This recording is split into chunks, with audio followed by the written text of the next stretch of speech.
hook expanded. The Vanishing Violinist, a Holmes case of sound and silence word count. 1,250, told in the voice of Dr. John H. Watson. There are mysteries that brush past one's memory like smoke, momentary, vanishing with the day. But then there are those that settle into the corners of the mind. It's like dust in a forgotten library, persistent, intangible, and wholly impossible to shake. Chapter 1. Among the hundreds of strange and macabre incidents I have chronicled from my time with Sherlock Holmes, none have lingered with more eerie resonance than the inexplicable disappearance of Whodunit, the violinist who vanished mid-performance without a trace. It was a damp and ghost-gray morning in March, the sort that makes London seem more ghost town than capital. Fog lay heavy on the streets, like some spectral tide creeping over cobblestone and lamplight alike. Rain tapped upon the windows in a gentle but insistent rhythm, not unlike the steady ticking of Holmes's violin metronome Mitch. At the moment, lay still and silent atop his writing desk. Our sitting room at 221B Baker Street bore its usual post-winter gloom. The coals in the hearth glowed faintly beneath a thin layer of ash, giving the illusion of warmth rather than its true presence. Holmes, for his part, sat stretched long and lean in his familiar armchair, motionless before the thin stream of smoke rising from his pipe. His gray dressing gown hung from his shoulders like the trailing robe of a weary monk. His gaze was not on the newspaper that lay unopened across his lap, but on some distant realm only his mind could see. "You are uncharacteristically still today, Holmes," I remarked, folding my own paper and setting aside my teacup. Not even the political scandals of the times seemed to provoke so much as a grunt. He did not stir. "Am I to assume," I continued, "that the great detective has succumbed at last to lethargy and lassitude?" "Still nothing, then." With a suddenness that startled me, Holmes exhaled a thin line of smoke and spoke. "Boredom, Watson, is the dull knife of intellect. It cuts nothing cleanly, only saws at the nerves." "You could always practice your scales," I suggested, nodding toward the neglected violin. He turned his head slightly. "Even art must rest when there is no mystery to inspire it." "You make it sound like inspiration needs blood on the bow." At that moment, as if summoned by our exchange, a sharp knock echoed up from the front door. 3 precise raps, hurried and deliberate. Holmes's eyes lit faintly. "You see, Watson, speak of the devil, and he obliges." Moments later, our landlady, Mrs. Hudson, entered, bearing a note of mild alarm on her usually unruffled face. "A gentleman to see you, Mr. Holmes. Said it was urgent." "By all means, send him in," Holmes replied, already rising. In stepped a man of medium height, mid-40s perhaps, with a stiffly upright posture that suggested a life either in the military or under constant social scrutiny. His coat was soaked from the shoulders downward, his gloves dripping rain onto the hardwood floor.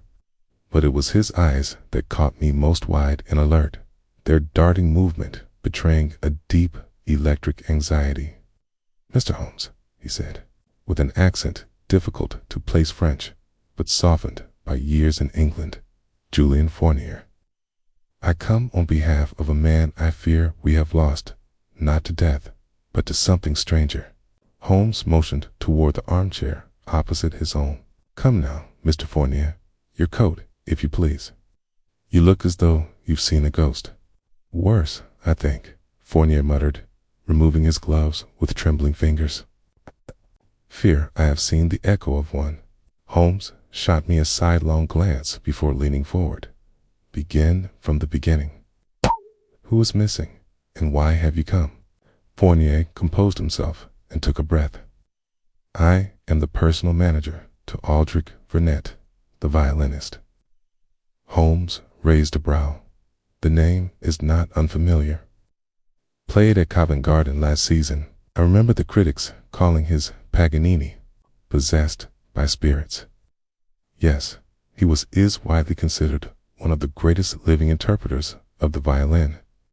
He vanished last night, mid-performance, gone from the theater, his dressing room, the alley behind, everywhere, as though he had dissolved into air. Explain, Holmes said softly, folding his fingers beneath his chin. Fournier shifted in his chair. Last night's performance was at the Adelphi Theater. Full house. Kay Burnett performed the first. Sita haunting rendition of Brooks' concerto. No one. Perfect, as always. The audience was enraptured. He bowed, left the stage at intermission, and never returned. No one saw him leave. No one. His violin was found on its stand, his overcoat and gloves untouched. His dressing room was locked from the inside, and no one saw him enter or exit the building. It's as if the man was unwritten from the world. Holmes rose and began to pace. Any witnesses backstage? Usual visitors? Altercations? One stagehand claimed to hear a strange tone sustained impossibly long just before Aldrich disappeared. Others dismissed it as tuning. But Holmes, this was no ordinary vanishing. Burnett had grown strange of late. In what way? Fournier hesitated. He became obsessed with the idea that there were sounds not meant for human ears. That between the rests in his music, something was listening. He began composing pieces that made no harmonic sense, disjointed, atonal fragments. Said he could feel shapes in the silence. Holmes paused mid-step. Shapes. Yes, he spoke of silence as though it had weight. Structure. He grew paranoid. Said a man had begun appearing at his performances, tall, unmoving, wearing a white mask, always at the back of the hall, never clapping, just watching. Did anyone else see this figure? No, it was always Aldrich who mentioned him. Never anyone else. He claimed this.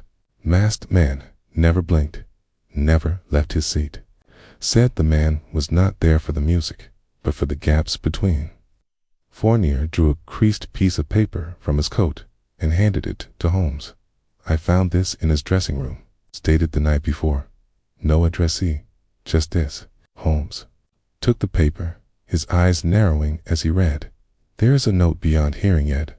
I hear it still. It waits in the shadows of the rests, and soon, I fear, it will take me. I felt a coldness seep into my chest as I read over Holmes's shoulder. Holmes turned away slowly and addressed me over his shoulder. Watson, prepare your bag. We depart for the Adelphi Theater within the hour. I blinked. You believe Burnett was taken? I believe, he said grimly, that something unnatural is afoot. Not spiritual, no, but deeply human, perhaps. So human it slips under the senses.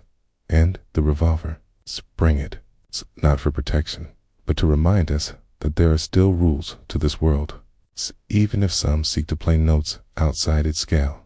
The consultation word count, approximately 1,200, told in the voice of Dr. John H. Watson by 2:30 that afternoon.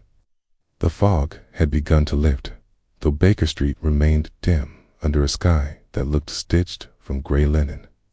Holmes, having changed into his long charcoal coat and deerstalker, stood with his back to me at the window, his gaze fixed somewhere far beyond the haze-draped rooftops. I busied myself, preparing. My Socialist's instructions had been precise.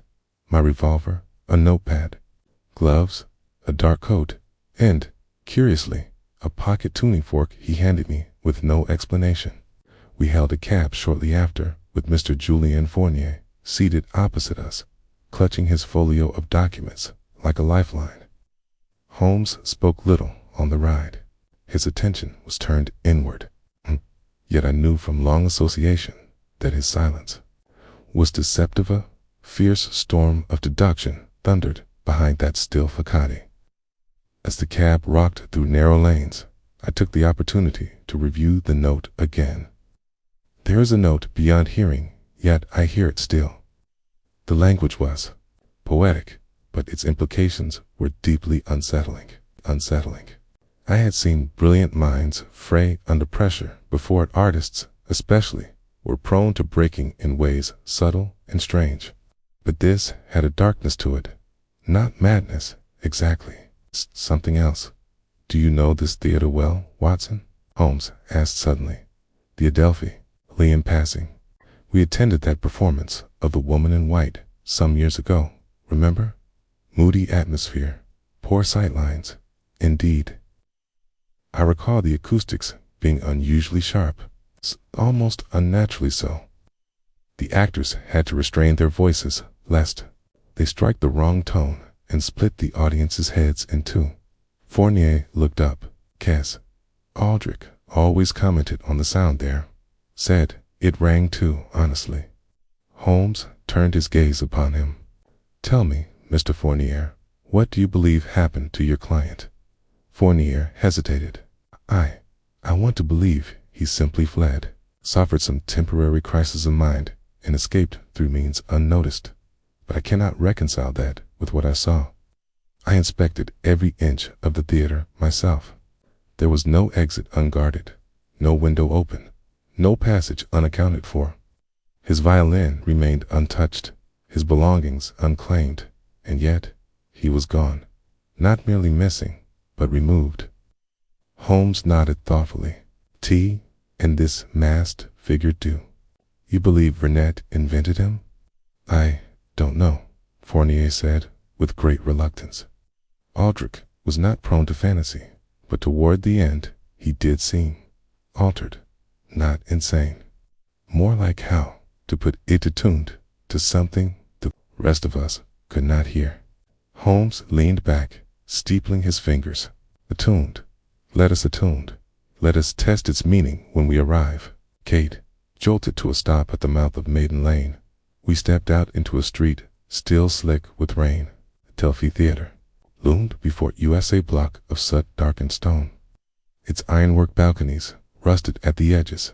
Its facade more functional than grand. A marquise still hung above the door, bearing Vernet's name in ornate script, though a large sign below it now read tonight's performance, cancelled in black block letters. Inside, the air was heavy with dust and disuse. The gaslights flickered uncertainly above faded velvet curtains and peeling wall moldings. A sallow-faced man in shirt-sleeves met us in the front vestibule. Mr. Halbridge, the theater's night manager, who seemed to resent our intrusion. I've told the police everything, he muttered, ushering us down a corridor toward the backstage. Holmes gave a small smile. No doubt. We are not the police. I require your silence, not your assistance. Halbridge raised a brow, then gestured brusquely at a door to our left. That's his dressing room. No one's touched it. His violin's still inside, for all the good it does anyone. Holmes stepped forward and tested the knob. Locked.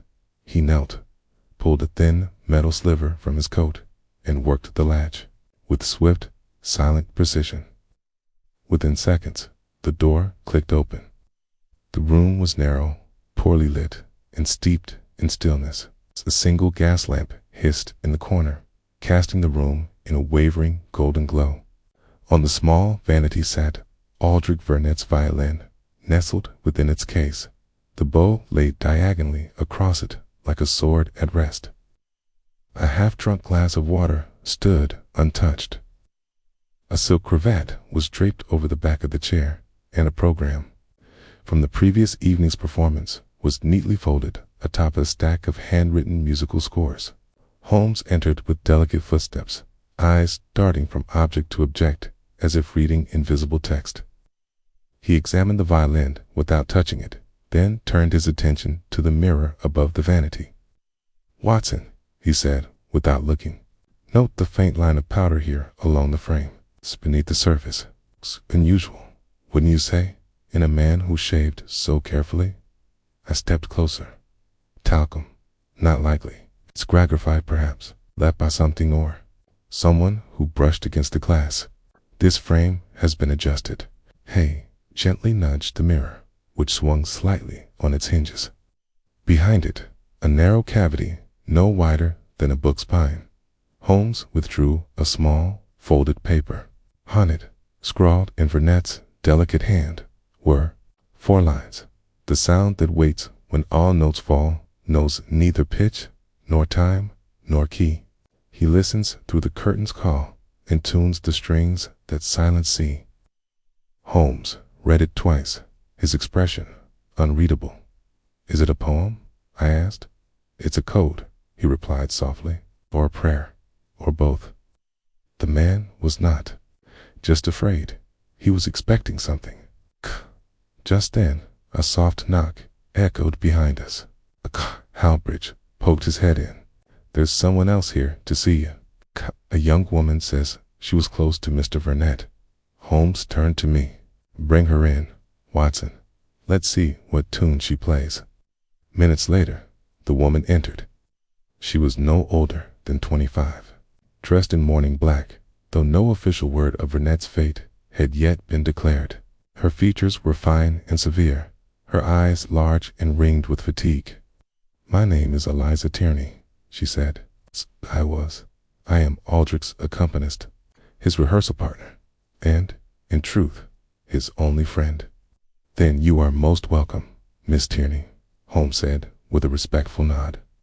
Please, tell us anything you recall, no detail too small. Her voice wavered. 3 nights ago, after rehearsal, he asked me a question I can't forget. He said, do you think a sound can be sent like a letter, that someone could deliver it from afar? I laughed at first, but then I saw his face. He was pale. He'd been hearing things, he said, notes that made no sense, harmonies that felt wrong, as if played by hands that had never known an instrument. She reached into her coat and pulled out a narrow brass tuning fork. He gave me this and said, if I disappear, strike this once in the silence. If it answers back, run. Holmes extended a hand, but did not take the fork. Keep it for now. This mystery is deeper than it appears, then I suspect your role in it is not finished. Miss Tierney looked at Holmes, her eyes brimming. Do you believe he's alive? Holmes turned back toward the violin case in the cryptic poem above the vanity. I believe, he said quietly, that Mr. Whodunit has not finished playing his final note, but it may be one the rest of us have yet to hear. Chapter 2, Early Investigation Word Count, approximately 1,180, told in the voice of Dr. John H. Watson. Holmes stood in the narrow dressing room for several moments after Miss Tierney departed, his eyes fixed not on the violin or the cryptic poem, but on the shadowed corners of the ceiling, as though the answers might be inscribed in cobwebs. The theater had grown still. Even the air seemed to hold its breath. When he finally stirred, it was with that peculiar shift in energy I had come to know well when mere curiosity hardened into a directed force. He was no longer theorizing. He was hunting. We will begin, Holmes said softly, not with the man, but with the space. He gestured for me to follow as he stepped back out into the corridor. I noted how he no longer moved casually. His footfalls were silent and calculated, as if he feared disturbing some invisible thread spun through the halls. Fournier followed a few paces behind, his fingers clasped nervously behind his back, while Halbridge remained behind to lock up the dressing room. We turned down a narrow passage lit by a single flickering sconce. The plaster walls cracked and, flaking, it led toward the wings of the stage, where the velvet curtains hung like tired ghosts. Holmes stopped abruptly and turned to Fournier. Tell me the precise layout of Whodunit's movement before he vanished. Every door, every cue. Fournier cleared his throat. He finished his first set shortly before 9 p.m., bowed, and exited through the stage left curtain. From there, he would have taken the green room corridor to his dressing room. Several stagehands and the conductors saw him walk that path. That was the last confirmed sighting. Did anyone see him enter his dressing room? No, Fournier replied, only the door being closed a minute or so later. Holmes frowned and stepped through the curtain onto the stage proper. The house was empty. The rows of seats, stretched in silent formation like a black sea under low light. The gas jets along the ceiling buzzed faintly overhead, and the room bore the smell of old velvet and dusted mahogany. Holmes knelt suddenly and ran a fingertip along the wooden floorboards just before the curtain's edge. He sniffed it, then flicked a few grains into his palm and examined them under the light. "Charcoal," he murmured, "and a faint trace of pine resin. Odd. The stage has not been burned, yet this residue is recent." I crouched beside him.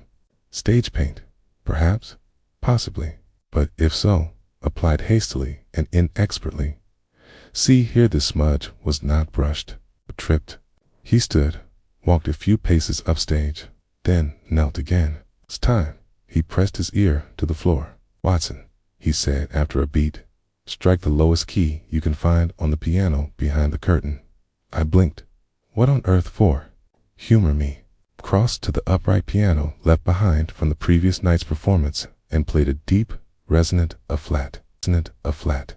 Holmes listened keenly, then rose. Fascinating. It's an irregularity in the vibration beneath the boards, a faint dissonance, as if something lies beneath the stage, interfering with the sound's purity. Fournier looked puzzled.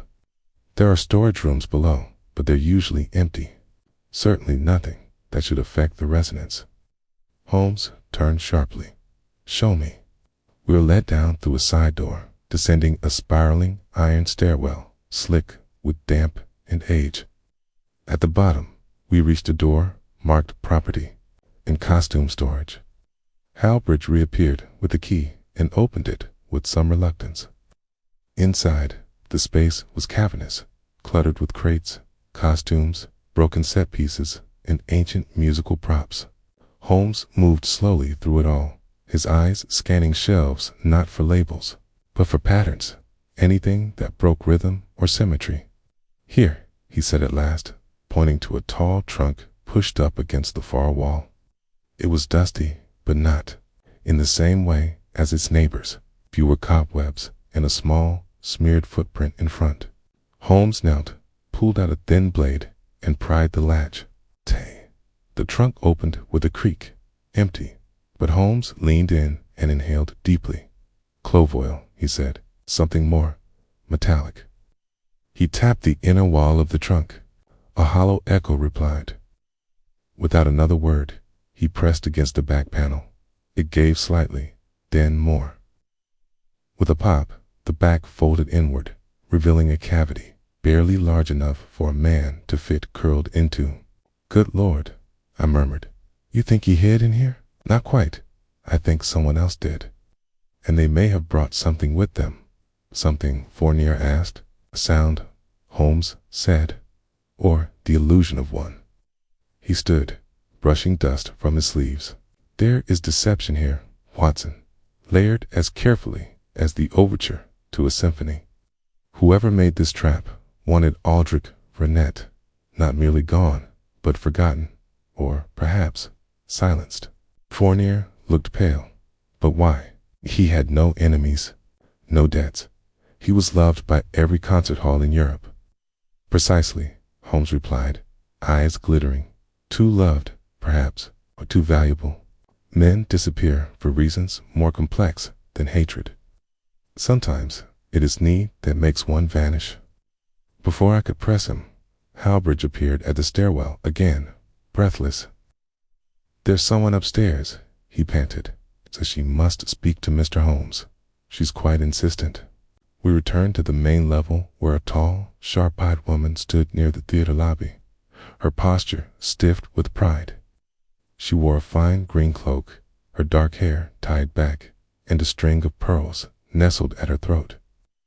"I am Lady Alicia Stansbridge," she said, her tone clipped. "I believe you are investigating the disappearance of Aldrich Whodunit. You must stop immediately." Holmes raised a brow. "It's a curious way to introduce oneself, Lady Stansbridge." She narrowed her eyes. "Whodunit was engaged to my niece. The scandal from this disappearance could ruin her reputation, not to mention the standing of my family. If you have any sense of discretion, You will allow the matter to pass quietly. Holmes smiled, the sort of smile that did not reach his eyes. I have never been one for discretion when truth is at stake. Tell me, madam, did you approve of Mr. Whodunit? Her expression hardened. He was a performer, a genius, yes, but a man of erratic moods and unknown origin. My brother tolerated the match for the sake of appearance. Curious, and yet you're here alone, without your niece, or your brother. I came because I knew someone would. Someone like you. Dan, you'll understand when I say that I shall continue until the matter is resolved. One does not silence a man by vanishing him, at least, not permanently. She turned without another word and left the theater, her heels clicking like a metronome across the marble tiles. When she had gone, Holmes turned to me and said only, "A note unheard, Watson." Huh? And yet it echoes. The first theory word count, approximately 1,200, told in the voice of Dr. John H. Watson. We left the Adelphi Theater beneath a sky that had darkened into a leaden gloom, though the hour was scarcely past 4. The clouds hung low over the Thames like damp wool, and the wind had picked up with a damp bitterness that made me grateful for my coat. Holmes, however, walked bareheaded and oblivious, his hands clasped behind his back. His eyes cast not at the streets we passed, but toward some invisible arrangement of facts and possibilities that played out in his mind like a sonata of deduction. "Do you believe Lady Stansbridge is hiding something?" I asked after several minutes of silence. Holmes did not answer immediately. His brow furrowed slightly as we rounded a corner into a quieter street, the traffic of central London growing more distant behind us. "She is not lying, per se," he said at last. "But neither is she telling the whole of what she knows. That, Watson, is the more subtle dance of concealment. You suspect her of involvement. I suspect her of knowing more than she dares admit. The preservation of reputation, especially among the aristocracy, is often a more pressing motive than the preservation of truth. But let us set her aside for the moment. There is something far more curious in this case than any ant's disdain." He stopped walking and turned toward me with that peculiar gleam I had seen before when a puzzle had begun to crack, if only faintly. "Consider, Watson, a violinist of world renown vanishes during a live performance. No struggle, no scream, no physical trace, only a trail of cryptic notes, hints of hallucinated sounds, and whispers of a masked figure watching from the crowd. What does that suggest to you?" "That he suffered a breakdown," I said, though even I heard the hollowness in my voice. "Some form of madness, perhaps. A fugue state." Holmes nodded thoughtfully. "That is the explanation most would reach for. Comfortable, clinical, and yet it fails to satisfy." "How so?" "Aldrich Whodunit intended to flee. Why? Leave his violin. Why take nothing, not even a coat on a winter's night? Madness rarely manifests with such method." I hesitated. "Then you believe he was taken?" Holmes began walking again, but more slowly now, as though aligning his thoughts with each step. "There is a concept, Watson, with which you may not be familiar: psychoacoustic manipulation. The idea that sound, when constructed or delivered in certain frequencies, can affect the mind in peculiar ways. Fear, confusion, even euphoria. Most of this is the province of pseudoscience." "But," he trailed off. But I pressed, "But we are not dealing with the ordinary here." Whodunit claimed to hear a note no one else could, a sound that lingered in silence. He feared silence, not for what it lacked, but for what lived within it. "And you believe someone exploited that fear?" "I believe," Holmes said carefully, "that someone crafted an experience around it, a stage within a stage. A psychological theater."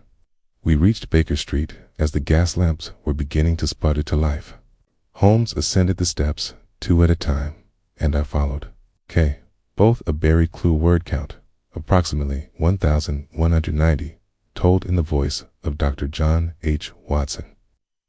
We arrived back at Baker Street just as the wind picked up in earnest, chasing dried leaves and city grit along the pavement like angry dancers in the twilight.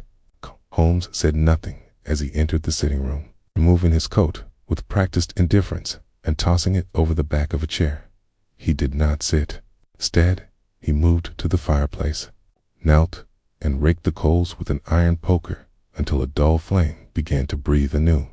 I settled opposite him, watching the shadows leap across his angular face.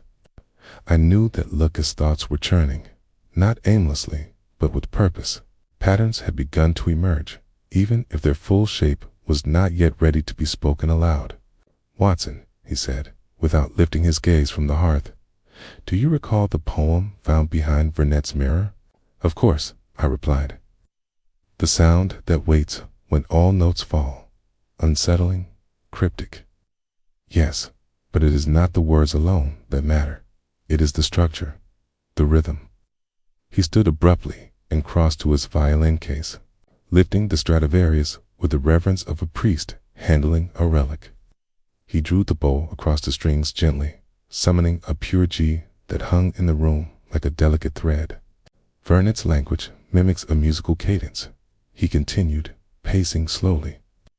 "Each line contains a shift in meter, an unbalanced phrasing as though the music itself had been corrupted." "Ask, what do you mean?" Holmes stopped, brow furrowing. "Tell me, Watson, have you ever experienced the illusion of hearing your name whispered in a silent room?" "I suppose, yes. A trick of the mind, perhaps, or perhaps not. There is a theory again, unproven, that the brain seeks to impose meaning on chaos, that it will construct a signal where there is only noise, especially in silence. That is what I believe Vernet feared, not sound, but patternless sound, a message beneath perception." He played a short, dissonant trill and winced. "Now then, let us re-examine the materials Fournier left." Holmes retrieved the folio, brought earlier, and spread its contents across the table with meticulous care. There were copies of Vernet's handwritten scores, a theater seating chart, a list of his prior performances, letters of praise from Paris and Berlin, and several personal notes, some banal, others jarringly poetic. I leaned forward, scanning the papers. "This one mentions a final sonata never to be played. What do you make of it?" Holmes' eyes glittered. Guess. That's precisely what caught my attention." He tapped the page. "Look here. In the margins of this letter, the fifth movement ends where silence begins. Let no one tune it but him who cannot hear. Some kind of riddle. A warning, I believe. A composition with 5 movements, highly unusual. The standard form is 3 or 4. And if the 5th leads into silence." He trailed off, rifling deeper into the folio. Then, quite suddenly, he froze. "What is it?" I asked. Holmes lifted a thin piece of manuscript paper, creased and partially torn. Unlike the other pages, this one bore no musical staff, only a curious set of notations, small glyphs resembling tuning symbols, alternating between sharp flats and irregular markings I did not recognize. "It's not music," he murmured. "Or at least, not music as we know it. It's a sound map, designed for a specific space, I suspect. Watson, do you see these shapes here? It's triangles, crescents, circles. This is not composition. It's placement." "Placement of what? Of sound, or devices that emit sound?" "I believe this may represent the Adelphi stage itself. Note the outlines of its edges here, and these figures marked along the proscenium for 2 intentional." He paced again, the sheet fluttering in his hand. "There are other cases, obscure ones, mostly of theaters being rigged with hidden tones, audible to most ears, but capable of causing unease, nausea, even hallucination. What if Vernet was not imagining the interference in his music? What if someone created it? You think the theater itself was weaponized? Not quite. I think it was tuned. He looked up, suddenly. We must go back now. There is something we missed in that dressing room. I had long since learned not to argue when Holmes was in this mood. Within 20 minutes, we had hailed another cab and returned to the Adelphi, where a confused Howbridge begrudgingly let us in again. The theater was darker now, the gaslights hissing like serpents and casting long shadows across the velvet seats. We retraced our steps to Vernet's dressing room. Holmes entered first, knelt again at the mirror, and this time removed the poem entirely. Behind it, he examined the frame edge with his magnifying glass. There, he said, appeared, closer, embedded along the wooden border, was something I had missed before, an almost invisible wire, no thicker than a hair, running inlaid along the grain of the frame. Holmes followed it with his fingertip until it disappeared into the wall. Is it? I whispered. A resonant filament. Copper alloy, tightly wound, conductive, used in sound chambers, sometimes to direct vibration.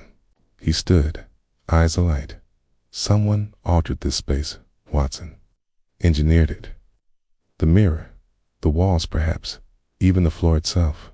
This was not simply a dressing room. It was an instrument. But for what purpose? To produce something Whodunit feared, or to test whether he would fear it. Perhaps it was all an experiment. We fell silent for a moment, listening. There was no sound now but the faint ticking of the wall clock and the distant creak of wooden beams settling.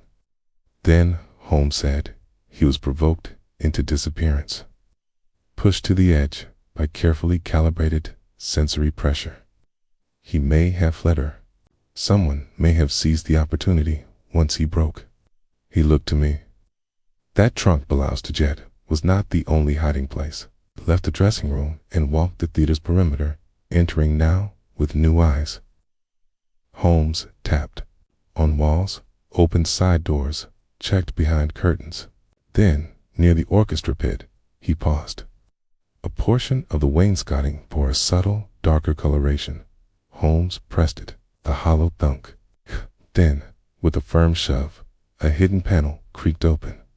Within was a narrow crawl space too small to be a passage, but just large enough for someone to hide or wait.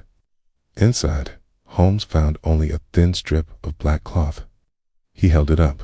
This was a mask white, painted from the inside, the outer layer coated in soot, as though someone had deliberately blackened it. The masked man, I said softly. He was real. Holmes nodded, and he was here, more than once. This was no vision, no hallucination. He folded the mask and slid it into his coat pocket. I no longer believe Aldrich Whodunit vanished, he said quietly. I believe he was taken, but not with force, with fear, and someone went to great lengths to ensure that when it happened, no one would believe it. As we exited the theater, I turned for one last look at the stage. Sat dark, but not still. Something about it felt waiting, as if the performance were not over. Only paused. Chapter 3, False Trails and Suspense. Word count, approximately 1,200. Told in the voice of Dr. John H. Watson, it is an unfortunate truth in detective work that progress does not always follow a straight line. It weaves, curls, and retreats, often, luring the mind down corridors that appear promising but lead only to shadows. Even Sherlock Holmes, though loath to admit it aloud, knew this all too well. The discovery of the hidden filament in Whodunit's mirror and the soot-covered mask within the theater's walls had sparked a blaze of conviction in Holmes' butt over the next 2 days. That fire produced more smoke than clarity. Our inquiries, while vigorous, brought little reward. Holmes dispatched telegrams across the city to acoustics experts, theater engineers, musical archivists, and obscure technicians who dabbled in what he called resonant architecture. While we awaited their replies, we continued investigating those closest to Whodunit, only to find ourselves increasingly mired in contradiction. Julien Fournier remained cooperative but evasive. He admitted He had known about Whodunit's episodes for some time, but had chosen to keep them quiet out of concern for the artist's reputation. He feared silence as others feared fire, Fournier had told us during a brief meeting at a tea shop near Covent Garden. Sometimes he would sleep, with music playing, crackling phonograph discs, or an old wind-up metronome, just to drown it out. But what truly disturbed him, Dr. Watson, was not silence itself. It was the idea that something waited within it. Did he ever describe what that was? I asked. Fournier hesitated, fingers tightening around his cup. He said, "It took the form of a man, a watcher, not a hallucination, but a presence." And he believed, madly or not, that the man was listening not to him, but to his mistakes. Meaning what? Holmes asked, expression unreadable. Fournier's voice dropped to a near whisper, that his flaws in performance somehow revealed more than perfection ever could. That this entity, whatever it was, thrived on dissonance. Holmes said nothing, then merely tapped a rhythm on the table with one long finger. I knew that. Rhythm. He was unconvinced. But by the following morning, his energy had shifted. He stood at our sitting room window, studying the comings and goings of ordinary Londoners while ignoring a half-eaten breakfast tray beside him. "I am missing something essential," he muttered at last. I looked up from a stack of police reports. "You've said that 3 times since sunrise, because it remains true." K. The trap was set with precision mirror, wire, masked observer, hidden passage. But why? To what end? The mechanics are clever, yes. The execution, theatrical. But there is no clear motive. What does one gain by terrifying a violinist into disappearance? To silence him, I suggested. Holmes turned. Yes, but why not use conventional silence? Bribery, threat, a bullet, even. Why stage a haunting? Just then, Mrs. Hudson entered with a telegram. Holmes took it, opened it briskly, and read in silence. His brows rose slightly. "For Mr. Radcliffe at the Royal Society of Acoustical Design. He confirms that copper filaments of the sort found in Whodunit's mirror are used in experimental sound control, usually to suppress or direct waveforms within confined spaces. Such modifications would create the impression that a room responds to its occupant or manipulates him," I added. Holmes nodded. "Precisely. Still, that brings us no closer to identifying who did it or why." Later that afternoon, a potential answer arrived, though it quickly proved to be a double-edged sword. We were summoned to a townhouse in Knightsbridge by Inspector Lestrade, who had been quietly conducting his own inquiries into Vernus affairs. He met us outside, his expression unusually tense. "Don't gloat, Holmes," he said, before we had even entered. "I don't like the look of this one." The one in question was a man named Marcus Greavesdall, lean, prematurely, gray, with a nervous tic that caused his fingers to tap against his trousers in constant rhythm. He was a composer of some minor reputation, and, as it turned out, a rival of Whodunit's in both artistic and personal terms. Lestrade explained the situation as we entered Greaves' study. He sent threatening letters to Whodunit over the past year. Jealousy, apparently. They competed for the same orchestra residencies, the same international awards. And there's more. He was briefly engaged to Eliza Tierney, the same woman now calling herself Whodunit's closest confidant. Holmes glanced at me, then at Greaves, who stood near the mantel, sweat gathering at his temples despite the cool air. The cool air. "I never meant him harm," Greaves said, as if rehearsing. I was angry, yes, but I'm not a madman. He stole my work. Eliza was mine till she saw his hands dance across the strings and decided they were more divine than mine. Holmes raised a brow. "So you sent him letters with phrases like, 'May the silence finally consume you'?" They were metaphors, poetic threats. "And did you ever attend his performances at the Adelphi?" Greaves hesitated. "Only once, 2 months ago." "Did you wear a mask?" "Of course not. Holmes pressed him, but I could see he was unconvinced not of Greaves' innocence, but of his capacity. The man was bitter, yes, envious, perhaps even unstable, but not clever enough to construct a psychological labyrinth of the kind we had uncovered at the theater. Still, Lestrade was eager to take him in, and Greaves didn't protest. As they led him away, I turned to Holmes. "You don't believe he did it?" "No," Holmes said simply. "He lacks the touch. He would have struck Whodunit in anger. His plan would have involved violence, not illusion." "And Eliza? Do you believe she's as loyal as she claims?" Holmes was silent for a moment. So, she knew about Whodunit's fear.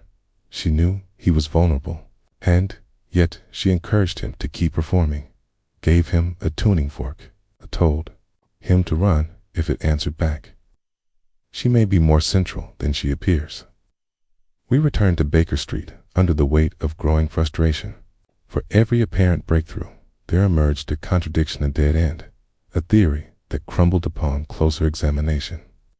That evening, Holmes did something unusual. He played his violin out for analysis, but for catharsis. The sounds were erratic, violent, beautiful, dissonant, and chaotic, full of raw expression. "You're recreating Whodunit's compositions?" I asked. "No," he said softly. "I'm recreating his fear." Then, without warning, he stopped. His bow froze mid-draw. "What is it?" I asked. Holmes turned slowly, his eyes fixed on nothing I could see.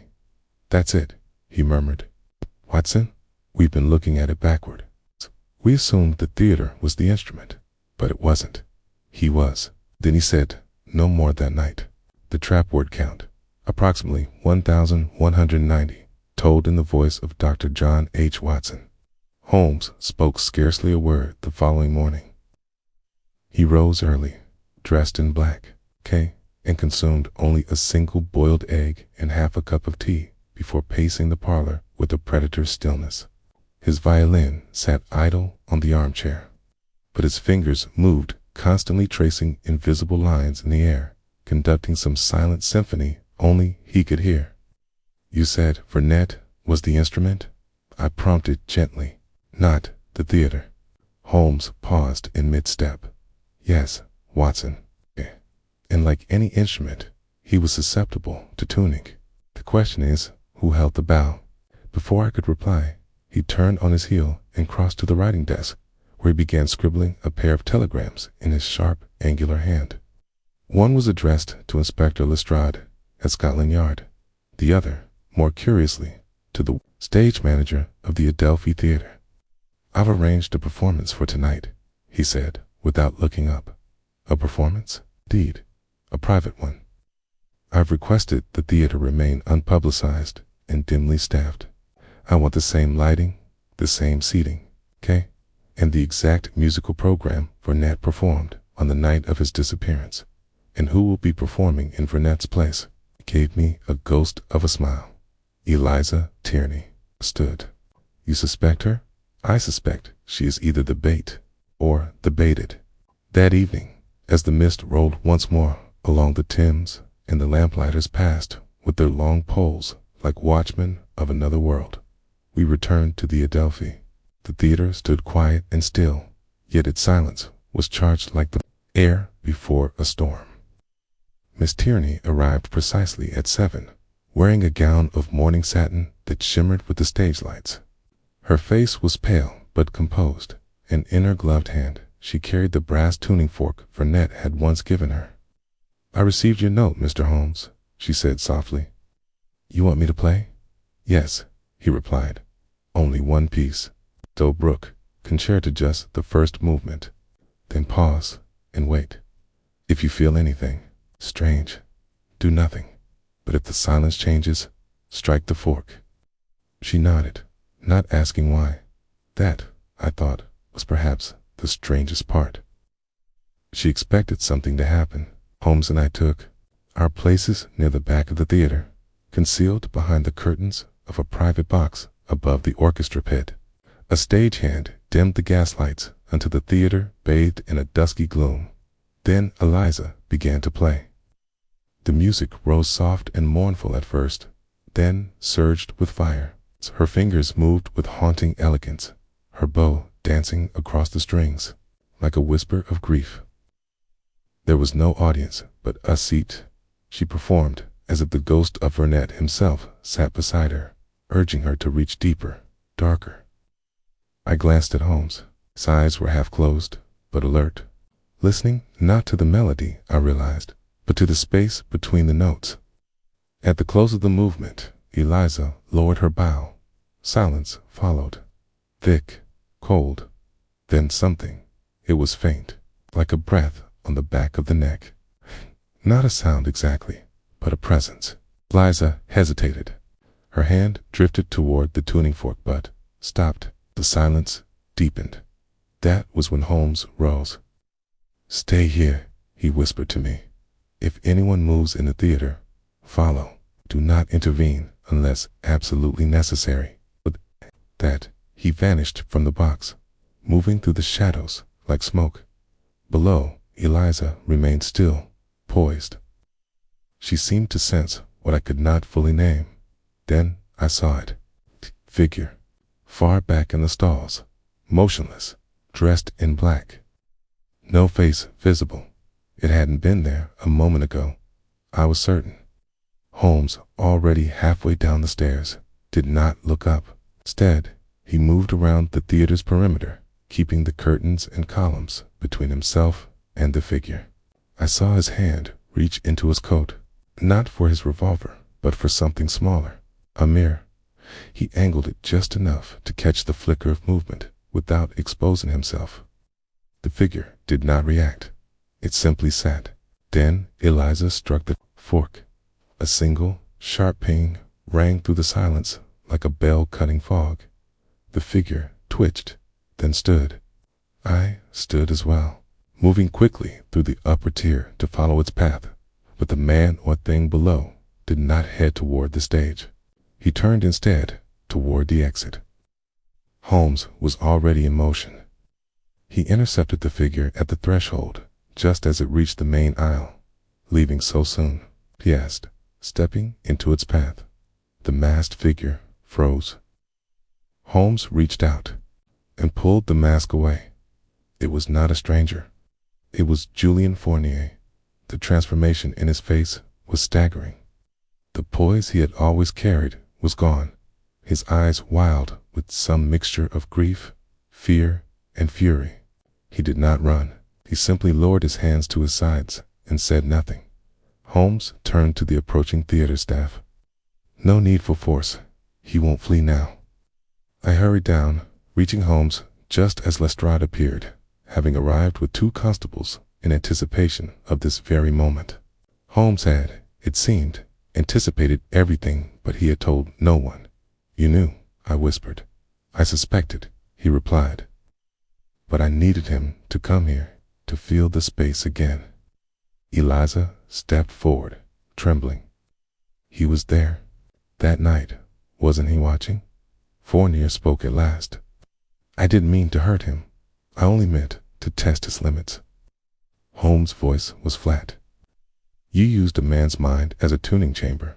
You manipulated the frequencies around him, controlled the harmonics of his environment, poisoned his perceptions with sound and silence until he believed something unnatural was watching him." Fournier looked up, and his eyes glistened with something that might have been madness, 'cause something was. I made it, but it was real to him. Real enough. Lestrade gestured to the constables, who took him gently by the arms and led him out. Holmes said nothing more that night. Nor did Eliza. We left the theater beneath the drizzle that smeared the gaslights into blurred halos.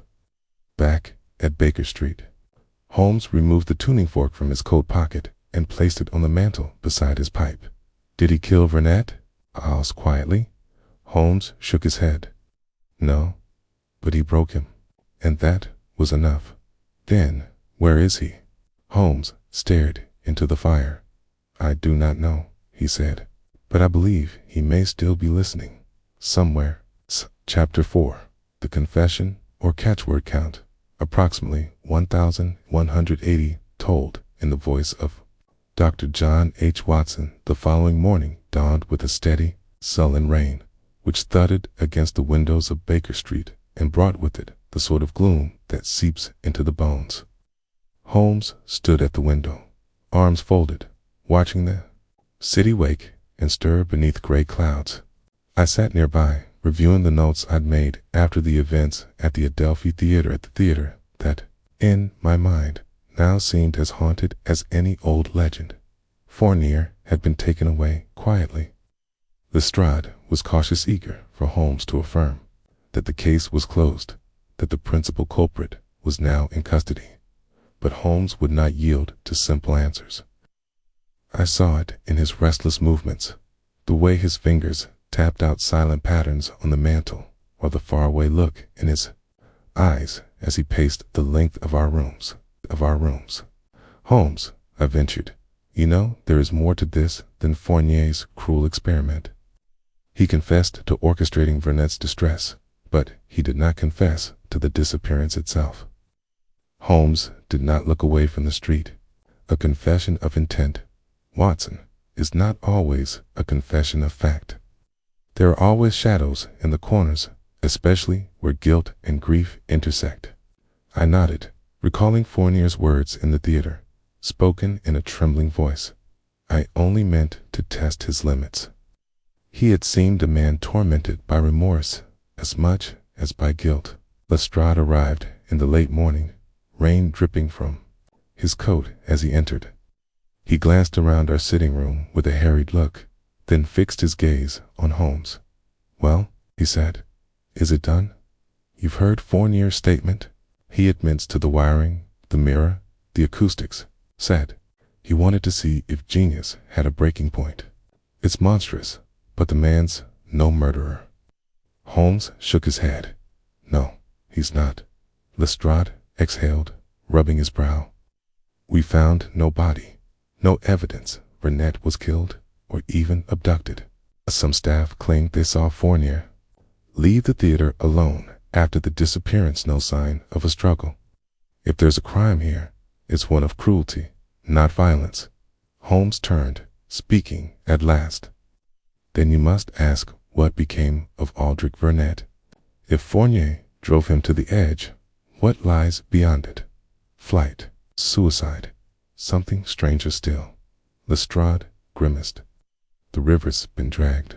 No sign. There are no reports from hospitals or asylums."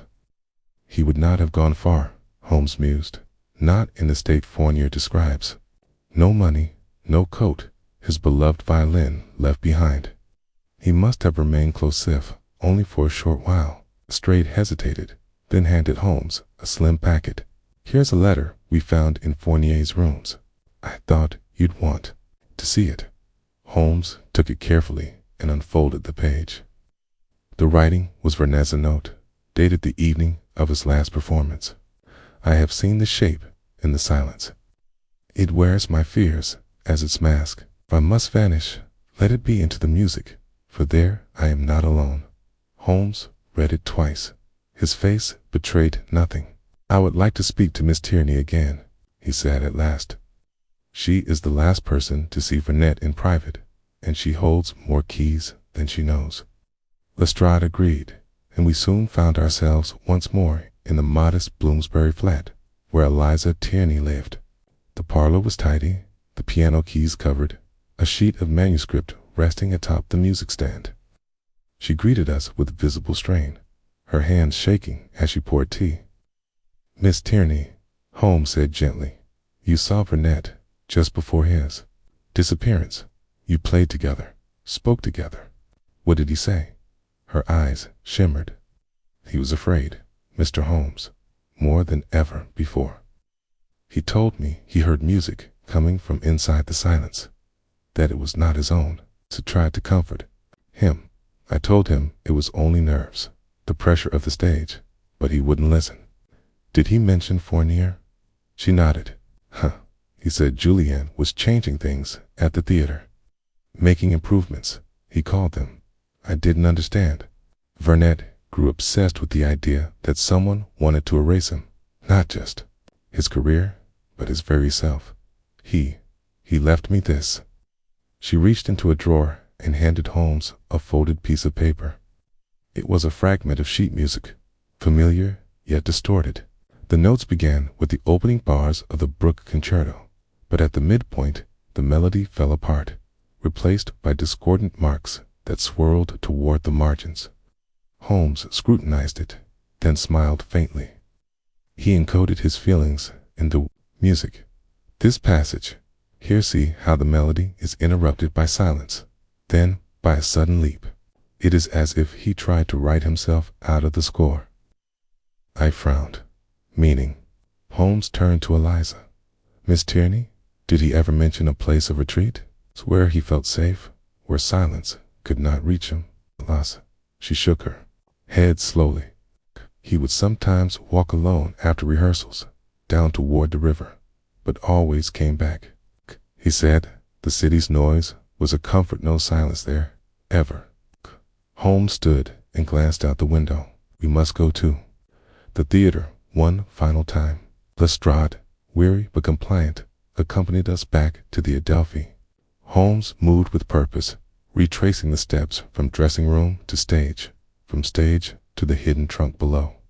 Finally, he paused in the orchestra pit, gazing up at the empty seats. It was here he felt most exposed, Holmes murmured. Not on the stage, but in the hollow beneath where every sound is magnified, every silence thick as velvet. He knelt, searching among the dust and discarded programs, then pressed his ear to the boards. A faint vibration. Watson, he said, do you recall the sound map we found? How the placements seemed designed for this very spot? I nodded. Holmes pressed his hand to a joint on the floor, then drew forth a small, hollowed panel. Inside was a folded handkerchief, embroidered with the initials A.V. He was here, I breathed. Holmes nodded, but not alone. Fournier was watching him, manipulating him, driving him to this point. Fournet may have hidden here after his performance, overwhelmed and desperate. Lestrade's face softened. So, what now?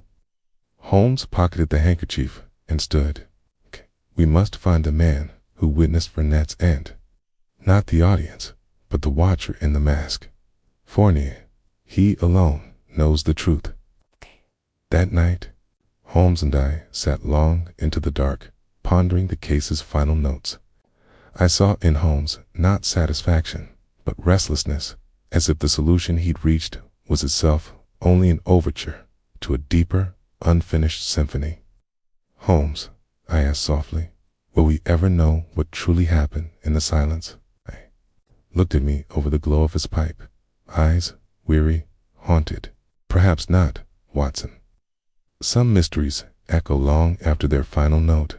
Aftermath word count, approximately 1,190, told in the voice of Dr. John H. Watson in the days that followed our final, fruitless search of the Adelphi Theater. A peculiar quiet descended upon both London and our rooms at Baker Street. It was not peace more, a sense of uneasy suspension, like an unresolved chord left hanging at the close of a symphony. Holmes, who could rarely abide idleness, came almost spectral in his habits, pacing the length of the sitting room, reading and discarding telegrams from Lestrade, Eliza Tierney, and even the international press. At times, he would stop mid-stride, close his eyes, and listen as if the city itself might offer the echo of an answer. As for myself, I found the matter heavy on my spirit.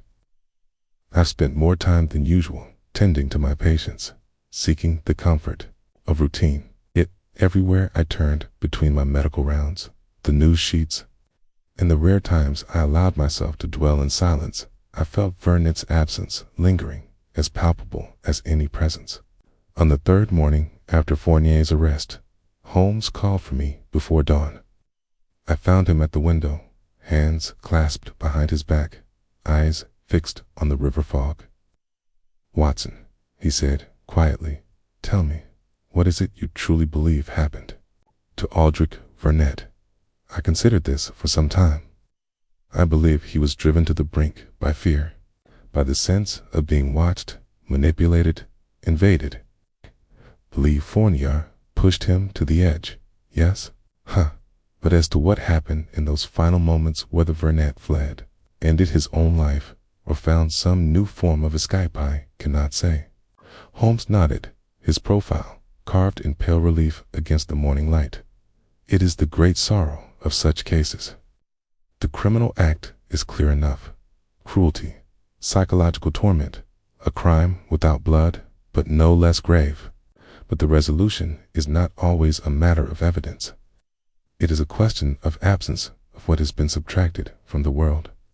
He turned from the window and paced to the mantel, taking up the now famous tuning fork. He struck it gently.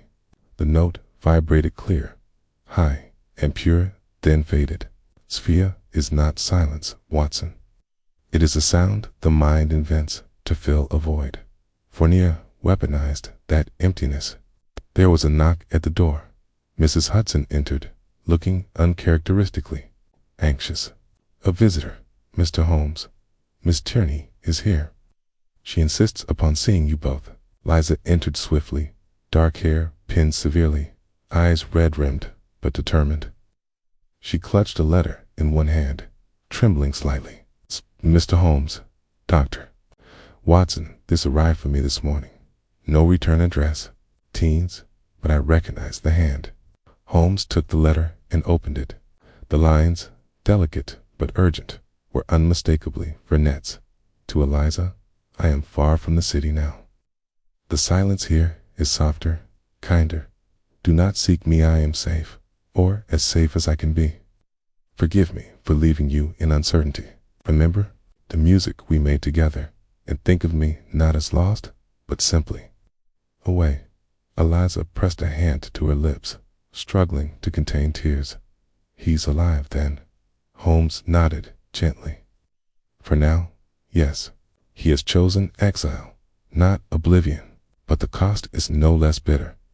She sat, gathering herself. I should have done more. I saw how frightened he was. Thought music would save him, not harm him. Holmes' voice softened. We are all, at times, prisoners of our gifts. Whodunit's genius made him susceptible to the very forces that set him apart. Lestrade arrived shortly after, bearing further news. Fournier had been remanded for trial not for murder, but for criminal endangerment and willful infliction of mental harm. His confession, though laced with regret, was damning. He never thought Whodunit would vanish, Lestrade said, shaking his head. He believed the experiment would end with an apology, perhaps even some new insight into human nature. Instead, he's left with ruin and a conscience he'll never silence. As Holmes and Lestrade discussed the legalities, I sat with Eliza near the fire. She told me of the days leading up to Whodunit's final performance, how his hands would tremble before rehearsals, how he'd taken to scribbling odd musical phrases into the margins of her scores. Was trying to leave me clues, I think, she whispered, but all I saw was a man fighting his own shadow. Later, as the day wore on and our visitors departed, Holmes and I were left alone once more in the familiar gloom of Baker Street. The rain had ceased, and in its absence, a rare hush settled over the city. Does this count as justice? I asked Holmes as he refilled his pipe. Fournier will be punished, yes, but Whodunit's life has been unraveled. A genius in self-imposed exile, a woman in mourning, an empty seat on the world's stages. Holmes sat heavily, looking old for the first time I could recall. Justice is not a perfect art, Watson. It seldom resolves as neatly as we might hope. We cannot restore what fear has taken, nor can we guarantee the safety of those who dwell at the very edge of genius. I considered his words as I gazed into the fire. There were cases where closure was simply a villain revealed, a wrong set right, a community restored, but this was not one of them. Here, the wound remained, invisible and deep. Even the applause of 1,000 concert halls could not fill the silence left behind. That evening, Holmes took out his violin and played. He did not choose a sonata or fugue, but improvised something low and tentative, a line of melody that flickered like candlelight, wavering and unresolved. I listened in the lamplight, eyes closed, letting the notes linger in the hush that followed. When the music ended, Holmes set down his bow and turned to me. "Watson, there are silences that speak. Sometimes they are all that remain." The clock ticked on. The city exhaled. In the heart of Baker Street, two friends sat quietly, keeping company with absence and memory as another London night slipped past the glass. Chapter 5. Closing. Reflection. Word count. Approximately 1,200. Told in the voice of Dr. John H. Watson. The story of Aldrich Whodunit did not so much end as dissolve into rumor, half-truths, and silence. The city, always hungry for novelty, soon found new scandals and tragedies to occupy its appetite. Yet, for those of us touched by the violinist's disappearance, the reverberations persisted, sometimes faint, sometimes urgent, as if some unresolved melody was forever threading through our days. In the weeks after Eliza Tierney's visit, Holmes threw himself into other matters: a jewel theft in Mayfair, a curious poisoning in Southwark, a disappearance on the Brighton line. Yet, for all his focus, I noticed a lingering distraction in his eyes, a shadow that no triumph could fully banish. It was on one such evening, with Holmes deep in study over a stack of medical journals, which I suspect he read only to amuse me, that I raised the subject one final time. "You never gave me your full theory, Holmes. What truly happened to Aldrich Whodunit?" He didn't look up from the journal. "I believe much of what we uncovered, Watson, is precisely as it appeared: a carefully engineered experiment in psychological manipulation, carried out by a man who mistook intellect for wisdom and cruelty for curiosity." He set the journal aside and leaned back, eyes closed. "But there are elements that will always elude us because they dwell in the realm of subjectivity. Whodunit was not just a victim of external forces, but of his own extraordinary sensitivity. Some men can withstand storms that would break others. Some, like Whodunit, are too finely tuned. Every note, every silence, becomes a trial. When Fournier altered the theater, he did more than change the acoustics. He changed the very nature of performance. He weaponized the unknown. I recalled Whodunit's words in his last letter: "If I must vanish, let it be into the music, for there I am not alone." "What do you think he meant by that, Holmes?" I asked. Holmes lit his pipe, the match flaring, then dimming. He was silent for a time. "There are silences that are empty, Watson, and silences that are full of memory, longing, regret. For an artist like Whodunit, music was both a refuge and a peril. In fleeing the world, he returned to the only place he felt truly safe, his own imagination. Perhaps he is out there still, somewhere, letting the silence become his companion instead of his tormentor." I wondered then about the letter Eliza had received. Was it a plea for forgiveness, or a final act of vanishing, an attempt to console those left behind? Or was Whodunit already lost, living as a wraith among shadows and echoes? "Do you regret anything about this case?" I asked Holmes quietly. He regarded me, eyes sharp but sad. "Regret, my dear Watson, is the price we pay for caring. I regret that I could not save Whodunit from his own mind. I regret that I could not bring the full truth to light. But perhaps, just perhaps, the truth is not always a thing to be forced into the open. Some mysteries must remain as they are, lest their unmasking cause more harm than their shadow." We sat in companionable silence. The lamps outside flickered. Somewhere far away, a street musician played a mournful tune on a violin, the melody rising above the noise of the city, fragile, piercing, defiant. Holmes stood and crossed to the window, peering into the fog-tinged street. "London is full of lost souls, Watson.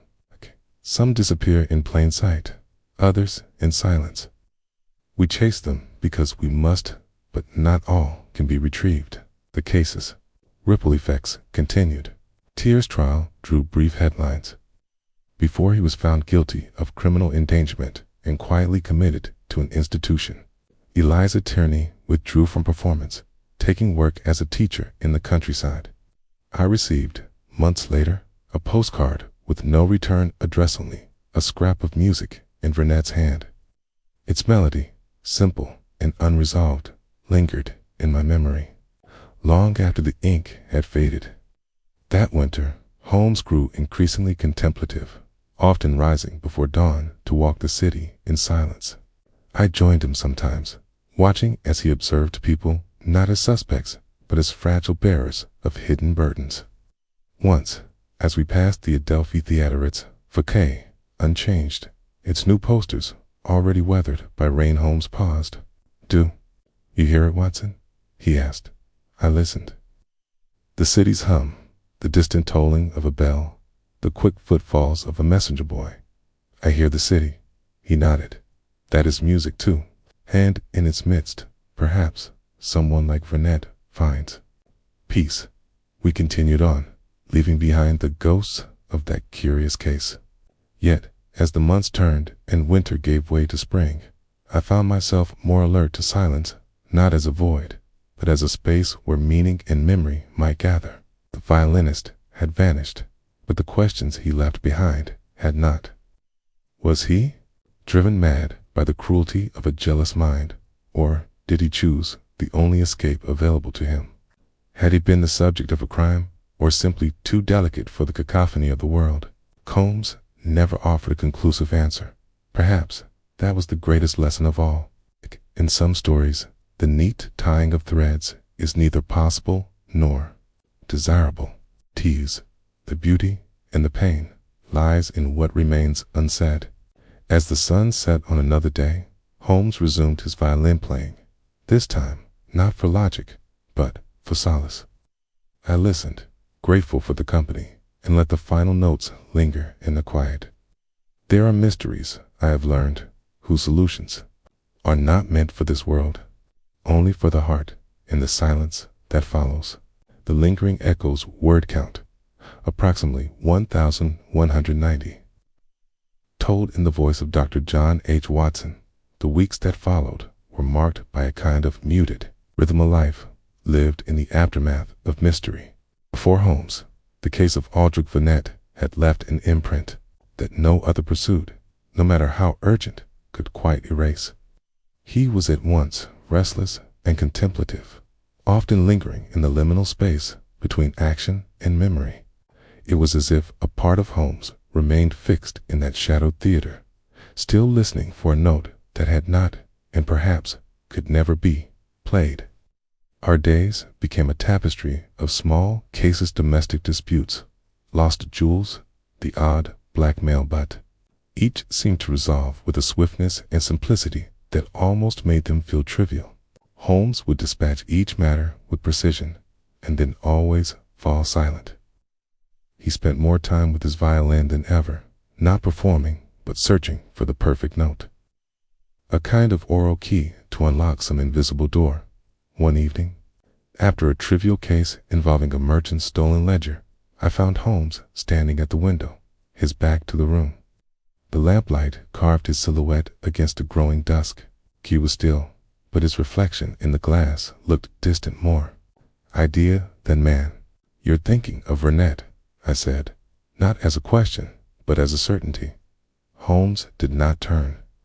"Tell me, Watson, what is the fate of the man who escapes, but leaves his shadow behind?" Asterisk, I considered. Becomes a ghost, I suppose, both to himself and others. He finally turned, eyes grave but not unkind. Vernet was not the only one haunted by silence. Fournier's actions were monstrous, yes, but I wonder how much of his cruelty was born from envy of that brilliance, that vulnerability. "It's a strange thing, isn't it?" I replied, settling into my chair. "How genius isolates as much as it elevates. We revered those who create, but few understand the cost of such gifts. Holmes nodded. And what of the accomplices? Eliza Tierney, whose kindness was not enough. Lady Stansbridge, whose pride became a prison. Even ourselves, Watson observers and chroniclers, helpless in the face of another man's unraveling. The fire crackled in the grate. Rain ticked softly at the windows. For a time, we allowed the silence to fill the space between us, unthreatening and companionable. A letter arrived the following morning, addressed to Holmes in a careful, unfamiliar hand. Inside was a single sheet of parchment, unsigned, but unmistakably significant. Thank you for not seeking to possess every answer. I am safe enough. There are places where the world's music is softer, and where the shadows no longer follow me. If you meet her, tell Eliza I have found peace in my own unplayed song. Holmes read the letter twice before passing it to me. There was no address, no postmark, only the gentle, controlled script that seemed to resist both haste and despair. It's him, isn't it? I whispered. Holmes merely nodded, a faint smile passing over his lips. It is rare, Watson, to hear from the vanished. Most simply disappear, leaving only questions behind. It would seem Whodunit wishes to grant. You ask not closure, perhaps, but grace. The next day, Eliza Tierney came to Baker Street. Her face, though tired, was calm, a quiet fortitude in her bearing. Holmes handed her the letter without a word. She read it in silence, tears gathering but not falling. Do you think he'll ever return? She asked at last. Holmes was gentle. For some, return is not possible. They belong to the world of music and memory.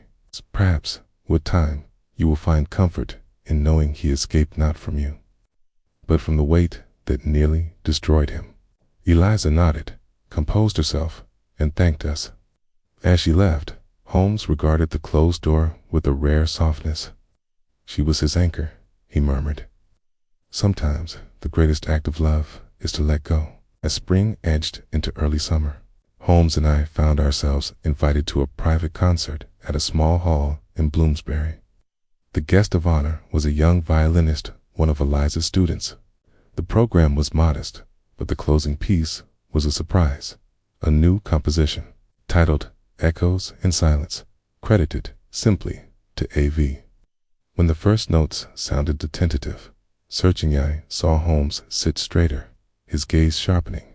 The music was delicate and unresolved, with long pauses between each movement, as if inviting the audience to lean into the quiet, to find solace in what was left unspoken. After the applause had faded, Holmes approached the young performer, thanking him. Then, as we stepped into the mild evening, he turned to me with the faintest trace of a smile.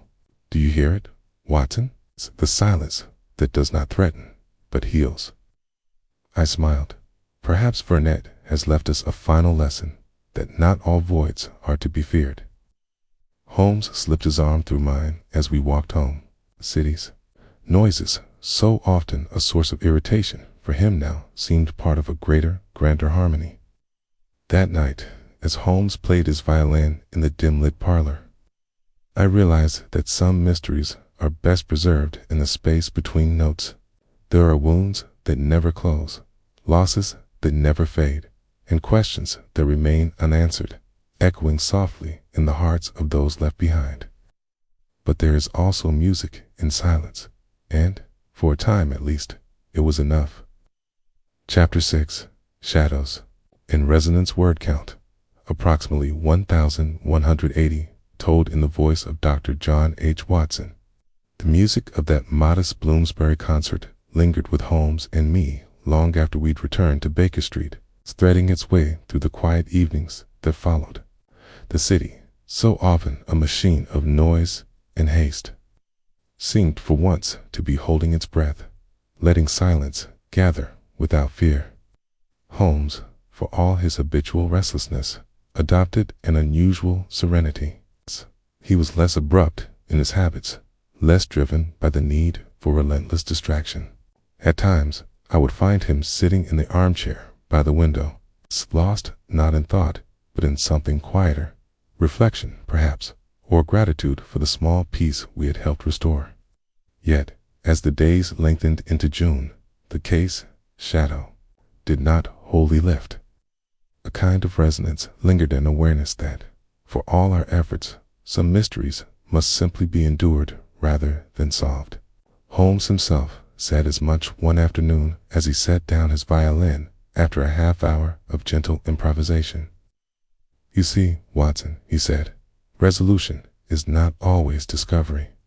Sometimes it is simply the absence of further harm.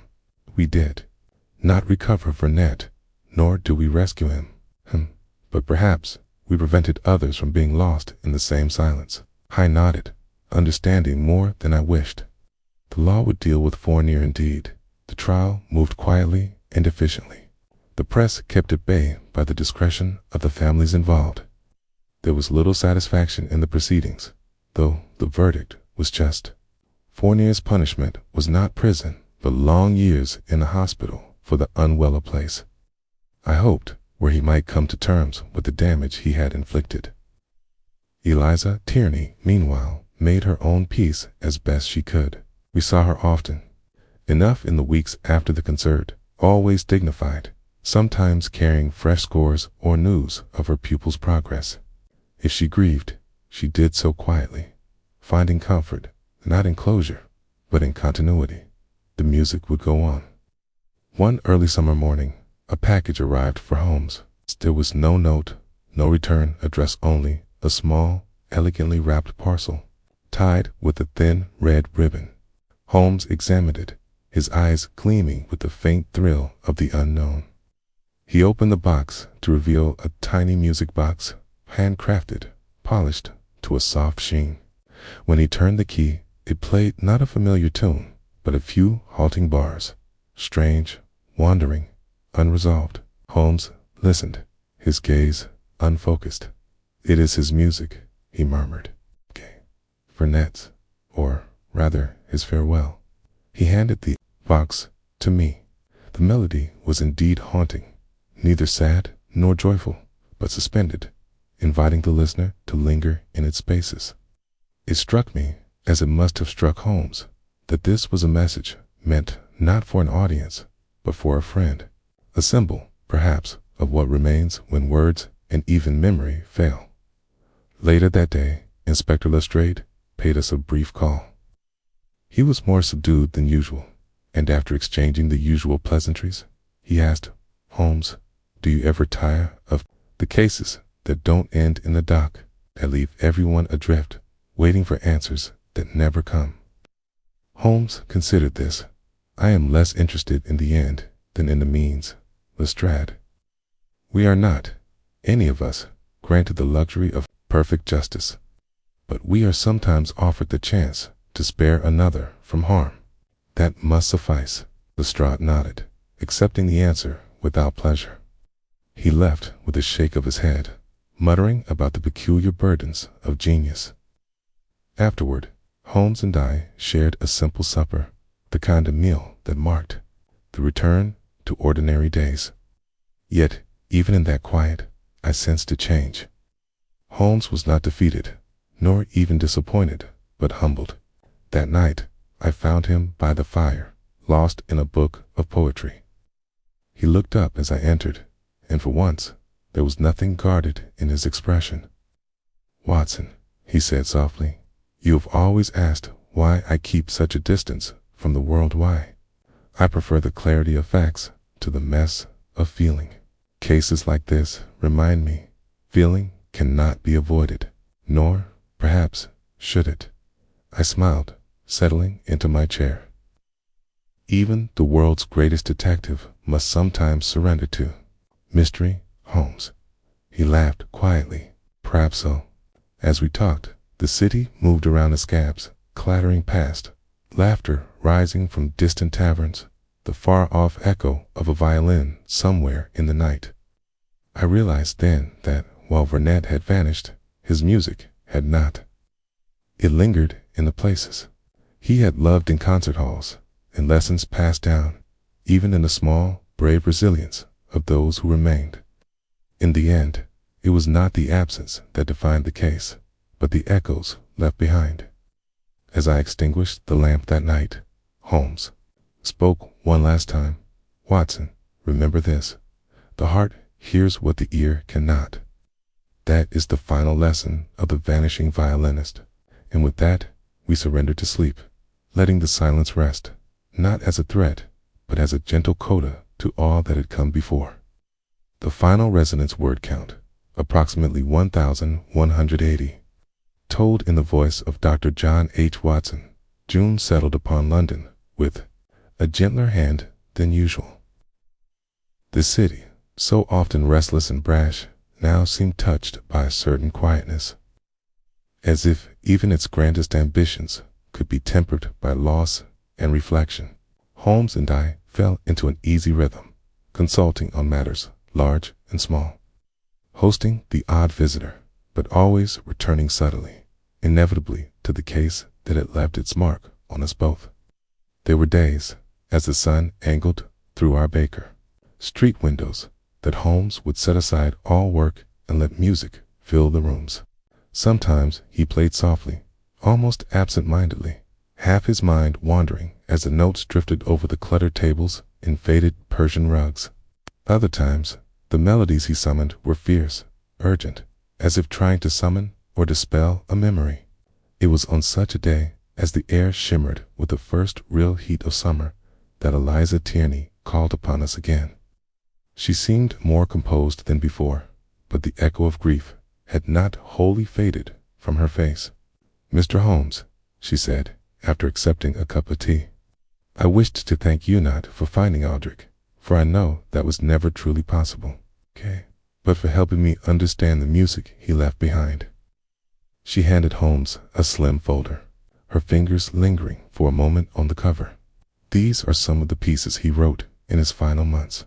I thought, perhaps you'd want to see what haunted him and what set him free." Holmes opened the folder with gentle care. Inside were several manuscripts, the notations sometimes neat, sometimes wild and sprawling. He studied the pages for a long while, and I watched his eyes shift from concentration to a deep, distant sadness.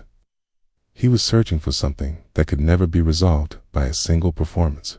Holmes murmured, "His genius was to chase the echo as if it were the original sound."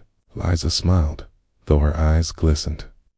"He told me once that all music was a form of asking, a question that the world sometimes answered and sometimes did not." There was a silence, then comfortable, but weighted with things unsaid. After Eliza's visit, Holmes became quieter still, yet less restless. I believe he saw in Vernet's unfinished compositions not merely a riddle, but a testament to the pain and promise of human creation. The manuscripts found a place in Holmes's library, filed not as evidence, but as treasures. Meanwhile, the story of Aldrich Vernet faded from the city's gossip.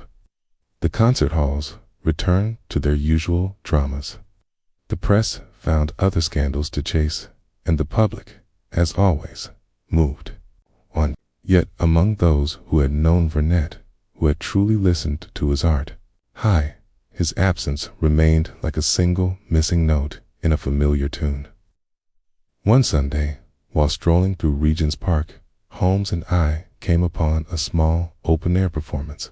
A quartet played in the dappled light. In their violinist, a boy of barely 15, brought forth a sound so clear and haunting that it seemed, for an instant, as if Vernet himself lingered somewhere behind the music. Holmes paused, hat in hand, lost in the moment. Afterward, he pressed a coin into the young player's hand and said softly, "Guard your gift.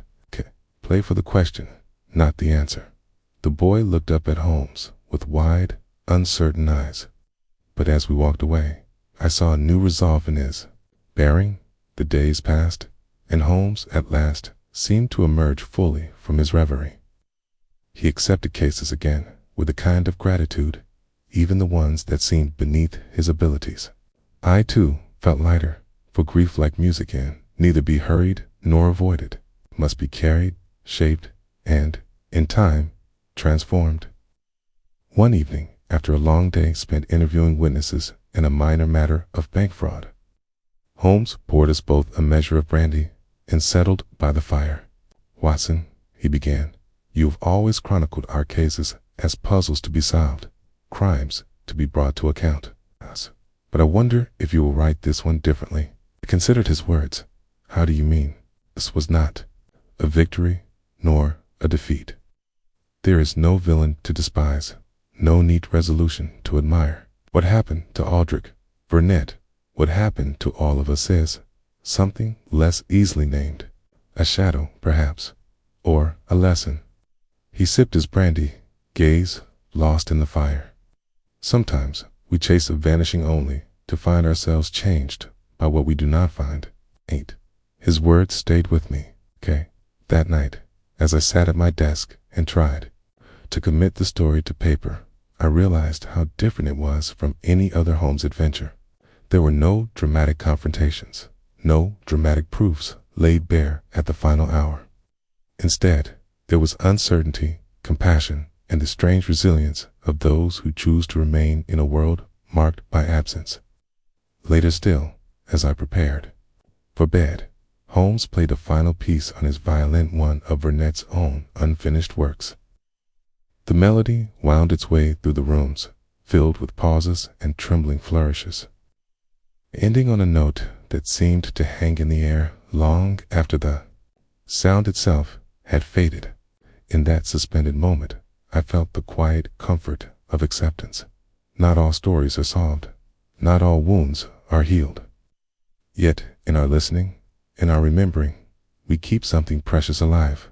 As I extinguished the lamp and closed the days journal, I found peace not in closure, but in the gentle persistence of the questions left behind. Chapter 7, asterisk, the silent cadence word count, approximately 1,200, told in the voice of Dr. John H. Watson. The passing of July brought a hush to London, as if the city itself sensed the story's slow, inevitable coda. The case of Aldrich Whodunit slipped quietly beneath the tides of daily life, replaced by the usual swirl of society's amusements and anxieties. Yet, for those who had played even the smallest part in that vanished violinist's drama, a subtle transformation lingered like the resonance of a note long after its sounding. Holmes, for his part, returned to his pursuits with a tempered enthusiasm, seemed, if anything, more patient with the follies of mankind. Where once a trifling case might have prompted his irritation, now he brought a curious gentleness, even a faint humor, to matters he would once have dismissed. I watched this shift with a certain awe. It was as if loss had not diminished his powers, but broadened their scope, deepened their humanity. One warm afternoon, as the city pulsed with summers, languor, Holmes and I found ourselves revisiting the Adelphi Theater. It was not a conscious pilgrimage, merely a detour on the way to a client's chambers. Yet, standing before its restored facade, we both felt the weight of memory. Holmes paused at the steps, gazing up at the ornate signage, the fluttering posters, the familiar iron railings. He said nothing, but his hand drifted to the pocket where the music box still rested, a talisman, perhaps, or a promise not to forget. Inside, the theater buzzed with activity. Stagehands preparing for an evening performance. Actors rehearsing their lines, the orchestra's strings humming in snatches of practice. The manager recognized us and greeted Holmes with deference, though a shadow of the old scandal seemed to flicker behind his smile. "Miss Whodunit," he confided quietly, leading us backstage. He was difficult, yes, but brilliance so often is. The new violinist is talented, but there are some notes only Aldrich could find. Holmes inclined his head, and we slipped away, lingering for a moment near the wings. I caught a glimpse of the dressing room's door, now freshly painted, the number newly burnished, thought of the layers of fear, genius, and manipulation that had played out behind it. Holmes surprised me by taking a seat in the darkened stalls, motioning for me to join him. For several minutes, we sat in the cool, empty hush, listening to the murmur of rehearsal, the faint echo of lines delivered, the scrape of a chair, the whisper of bow against string. "Do you ever think, Holmes," I whispered, "that a place can remember what happened within its walls?" He was slow to answer. "Not in the sense we do, but every space has its own resonance, Watson. Leave more behind than footprints. We leave vibrations. Some harmonize, some never quite resolve."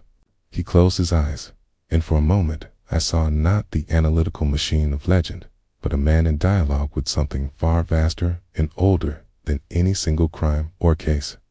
When we finally stood to go, Holmes lingered one last time at the edge of the orchestra pit. He gazed up at the gallery, the boxes, the domed ceiling, as if searching for the ghost of a vanished note. "Farewell, Mr. Whodunit," he said softly, so only I could hear. We left the Adelphi with lighter steps. In the weeks that followed, small ripples from the case continued to touch us. Eliza Tierney sent news that her teaching had flourished her. Pupils more dedicated than ever, some even daring to compose their own pieces. She had taken to keeping one of Whodunit's unfinished manuscripts in her classroom. A quiet encouragement to those tempted to abandon their efforts too soon. Holmes received another unsigned letter, this one postmarked from Vienna. Inside was a single line in French: "To play in silence is to play for oneself." No signature was needed. Holmes smiled, folded it, and placed it with the others. Correspondence without answers, but full of meaning. As for myself, I found my medical work touched by a new compassion. I was more patient with the anxious, more forgiving of the confused. The violinist's ordeal had taught me something vital, that wounds of the mind are no less real, no less in need of tending than those of the flesh.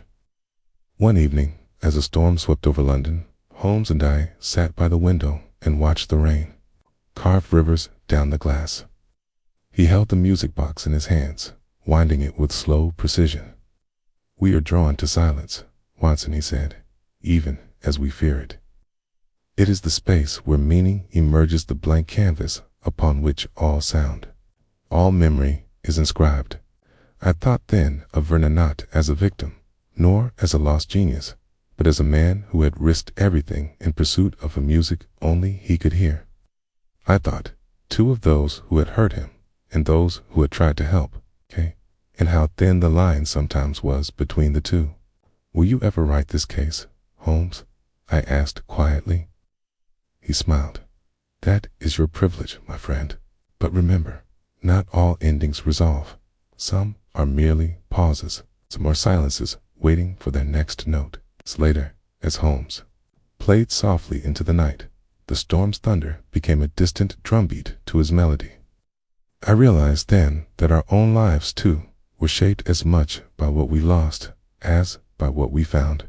And in the hush between notes, the city listened just as we did, waiting for whatever music might come next. Coda in silence word count, approximately 1,200 told in the voice of Dr. John H. Watson. The summer deepened and faded, and with it, the city's moods shifted. Restless days, softened by twilight. The distant clang of church bells, the perpetual tide of people moving through London's intricate streets. Baker Street, so often the epicenter of drama and intrigue, felt gentler in those weeks, as though the city itself had absorbed the lesson of Whodunit's vanishing. Holmes and I, though busy by new inquiries and obligations, never quite escaped the echo of that singular case. Terror would always be more riddles to unravel, more wrongs to right, but this was a wound neither of us could quite touch nor ignore. It was not failure. Rather, it was a rare and honest encounter with the limits of reason and the mystery of the human soul. One late afternoon in August, Holmes suggested a walk. The air was thick with the promise of rain, but for once, neither of us minded. We passed the usual city scenes: newsboys, hawking headlines, hansoms rattling over cobbles, the scent of bread wafting from a nearby baker's. We paused at a flower stall, and Holmes, surprising me, purchased a single white rose for Eliza.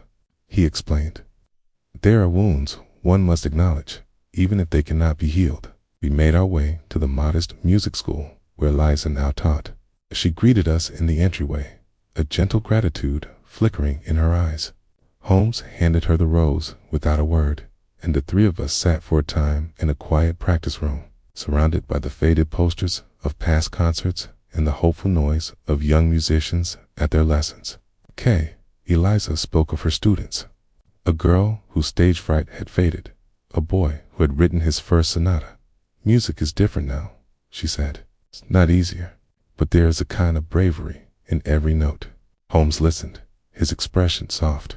"Courage is not the absence of fear," he replied.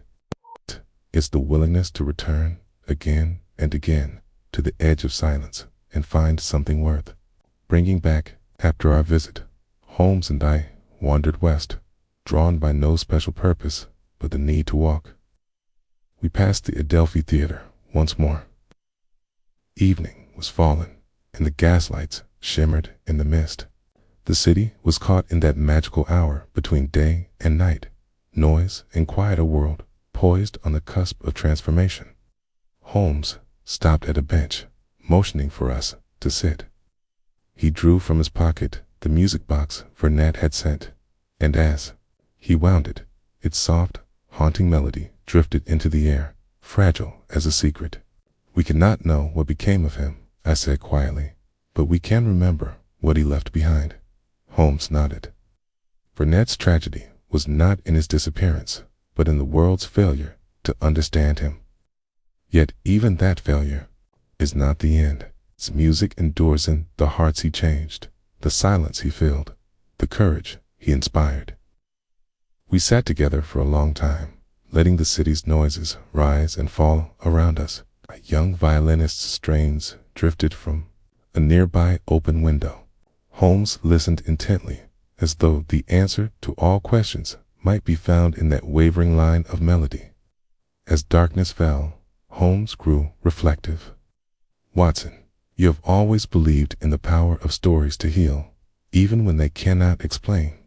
Perhaps that is the purpose of telling this one, not to solve, but to honor." I thought of the many cases I had recorded, the triumphs, the neat conclusions, the clever reveals. This story was different. Here, we had witnessed the price of genius, the reach of cruelty, the quiet heroism of survival. Here, we had learned to listen to the notes in the spaces between, to the spoken and the silent. In the days that followed, life pressed forward. Letters arrived, new clients called, the city's pulse resumed its relentless rhythm.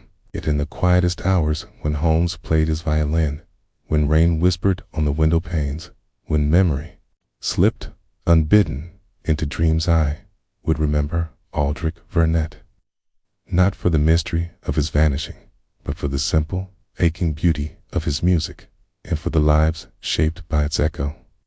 Holmes, for his part, became a little more forgiving of the world's frailties.